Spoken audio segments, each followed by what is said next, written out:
Naglakad sa gitna ng mainit na sikat ng araw ang mga kandidato sa halalan ngayong Mayo sa lungsod ng Angeles. Isinulong ang Unity Walk at Peace Covenant para sa mga kandidato para payapa at maayos na halalan. Naglakad ang mga kandidato mula sa tapat ng Museo ng Angeles at nagtapos sa Holy Rosary Parish Church. Kapansin-pansin naman na bitbit ng mga taga-suporta ng bawat partido mga tarpaulins at streamers ng kanilang sinusuportahang kandidato. Kapansin-pansin ang suot na kulay sa t-shirt at vest ng bawat kandidatong ng partidong kinabibilangan. Kapansin-pansin na wala ang ilang kandidato sa Unity Walk tulad ni dating Angeles City Mayor at 1st District Congressional Candidate Francis Blueboy Nepomuceno, incumbent Pampanga Vice Governor at 1st District Congressional Candidate Joseler Yengyao, Balibago Barangay Captain at Vice Mayoralty Candidate Rodelio Tony Mamak, incumbent councilors at vice mayoralty candidates Jesus Sangil at Alfie Bonifacio. Hindi rin lumahok sa Unity Walk si incumbent Pampanga 1st District Representative at mayoralty candidate Carmelo Tarzan Lazatin na makakalaban ni Mayor Edgardo Pamintuan. Pero sa Holy Rosary Parish Church, nagtagpo at nagkamayan at nagakbayan pa ang magkalaban para sa Peace Covenant signing ng mga kandidato.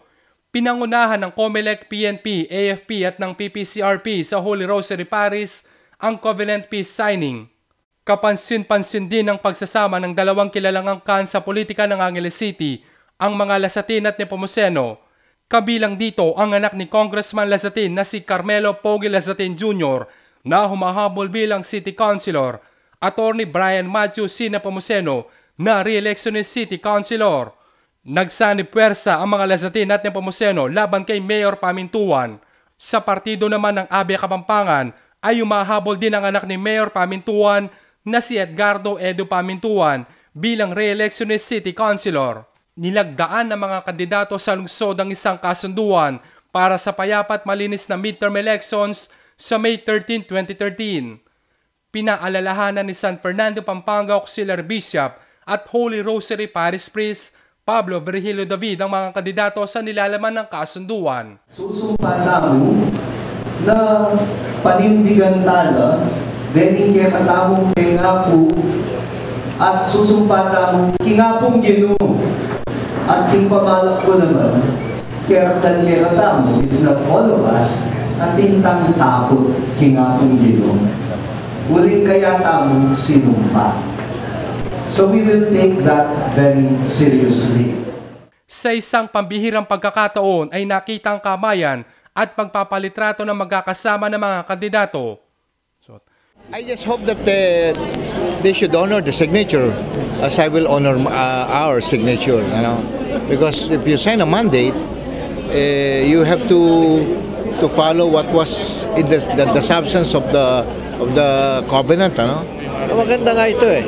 Pero para sa akin, maski wala ito, talagang very peaceful naman tayo dito sa Angeles. Umaasa din si Angeles City Election Officer Atty. Numer Lobo na tutugon ng mga kandidato sa kasunduan at hindi lamang ito pakitang tao.